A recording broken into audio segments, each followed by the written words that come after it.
पण या भाजीचं वैशिष्ट्य असं आहे का 3 किलोची जुडी बांधेल. जरी ती 36 रुपये गेली ती 2 जुड्या तरी कमीत कमी याच्या व्हायला लागत होत्या. ती 18 रुपये गेली. काय म्हणणं आहे?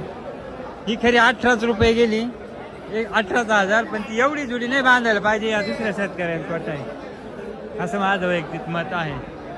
काय वाटतंय बरं का माऊली? एवढी मोठी जुडी नाही बांधायला पाहिजे असं माझं वैयक्तिक मत आहे. 2 जुडी यायचा माल आहे तो 36 रुपये गेलाय.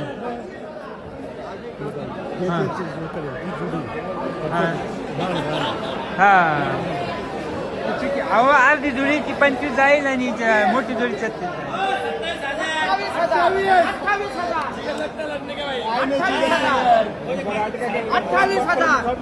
रात्री झोपले 28,000